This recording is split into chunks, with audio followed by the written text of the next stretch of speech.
It's almost time to start putting this this Z06 back together. Due to budgetary constraints, another LS7 engine is simply not in the cards. So we're going to go through a displacement decrease from 427 down to 376. But we're going to try to keep it as close to what the car was as possible.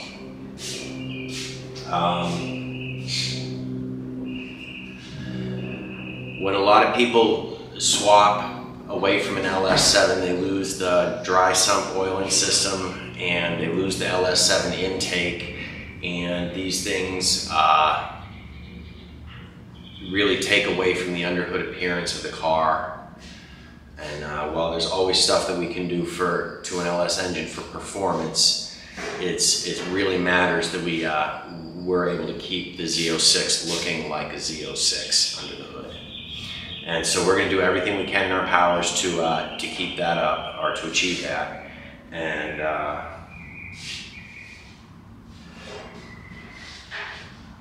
we're sure we'll land over 500 horsepower no matter what we do. I'm sitting here in between two engines. This is the blown up LS7 427 cubic inch motor that dropped the valve in the Z06. And this is the motor that will be going in. This is a used LH9. The LH9 is a 6.2 liter. It's very much akin to the L92. The only difference between them is the L92 had active fuel management, or displacement on demand, and the L9H came with variable cam timing. Otherwise, they're the same motor. They're both very similar to LS3. They have slightly lower compression because they have valve reliefs in them and the pistons, and LS3 runs a little bit higher compression. One of the big things about LS7 is the dry sump oiling system.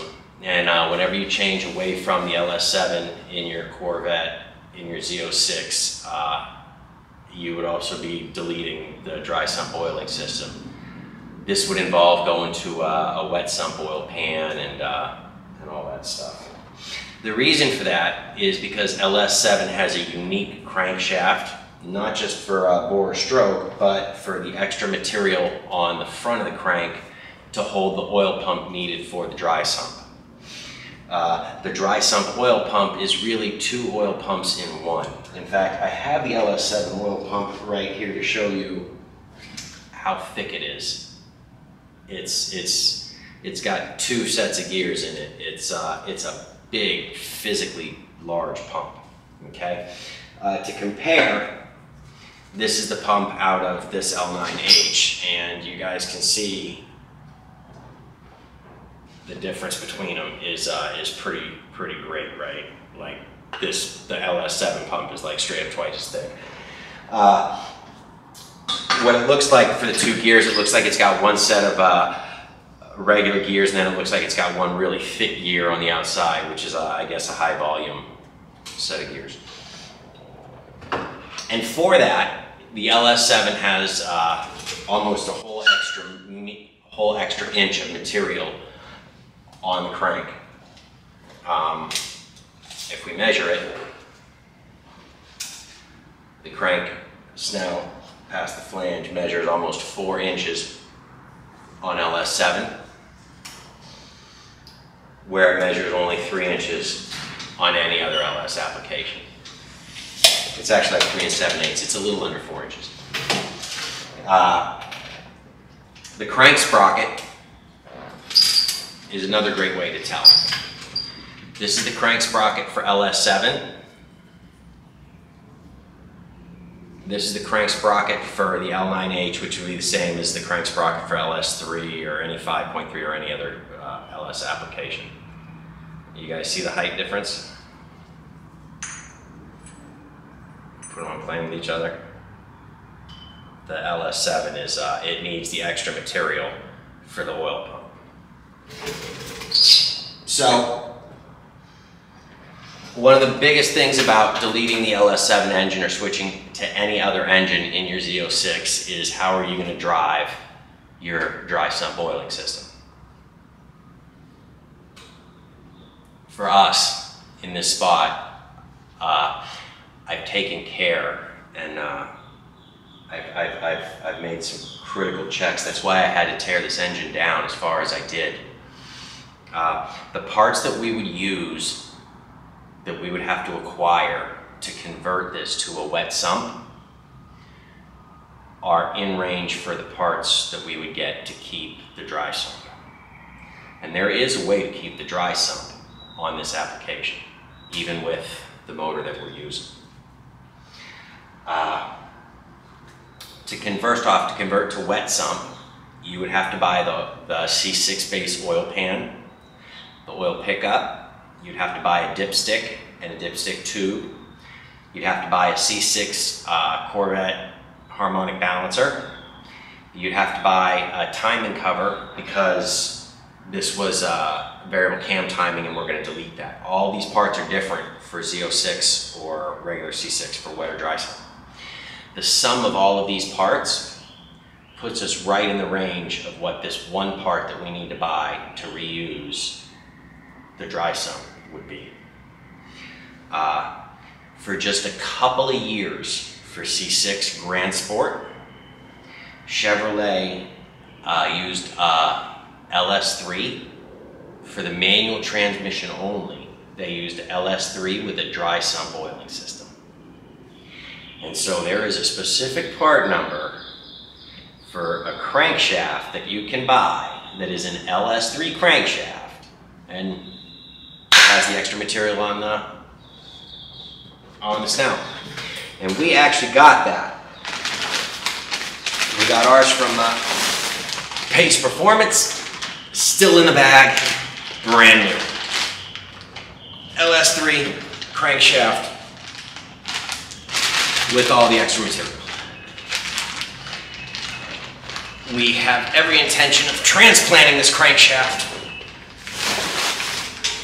into our L9H motor. We'll throw in some fresh bearings with it, and at least we can reuse the dry sump. To make this happen, like I was saying, I was very careful about taking this motor down and making sure that the oil pan was okay, the timing cover was okay. I did take apart this oil pump. The oil pump, the gears inside look cherry. Normally when an engine fails, if the bearings let go, it sends a bunch of fine debris through the oiling system, and that can get picked up by the pump and it destroys the pump. So it's always customary, especially when you have a failed engine, to just replace your oil pump. The Z06 pump is expensive on its own. It's the most expensive oil pump you'll ever buy. And the gears inside both sets look good and cherry.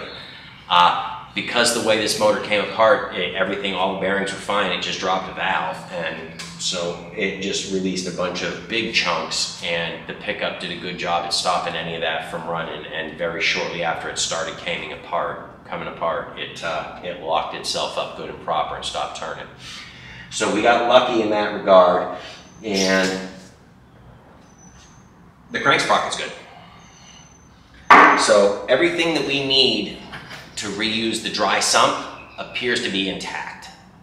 And that's what we're going to try to do, is we're going to try to build this L9H up to look like, or to run the dry sump, so that at the end of the day, when we're done with this conversion, it can look close to the LS7 motor. In fact, we even got a set of adapter plates for LS7 intake to LS3 cylinder heads, so that we can still run the LS7 intake and put the LS7 fuel rail covers on the motor when we're done, and have it truly look like the LS7 motor. For performance, we're going to run, we're having the head shave 30 thousandths, and we're going to try to run a Texas Speed Cletus McFarland Bald Eagles cam. We got to be real careful about checking our piston to valve clearance, but The 30 thousandths milled off the head should bring this L9H up to 10.8 to 1 compression. And then the Bald Eagles cam should push us well past 500 horse. We should be making 525, 530. We should be making more than the 505 that the Z06 motor was making. So while you could have a cammed up LS7, you could have LS7s that can be built up that can produce a lot more. This motor will produce a little bit more than the base Z06 would have. When you open the hood, it'll still look like a Z06 motor. And that's the best we can do with the budget we got. And that's our plan. With that said, there are some things we are going to do with this motor. There are some things we are not going to do with this motor. We have a budget, and this crankshaft was a chunk of that budget. We need to change the cam bearings. These cam bearings are kind of spanked. The cylinder walls don't look too bad, so we're probably going to reuse we're not going to touch the pistons or the bores. And we'll detail all of it, the whole build, and then the tuning of it and getting all set up. But for now, we got a little bit more cleanup to do on the block before we get started going back together. We want this to go back together, looking the part, looking like fresh money.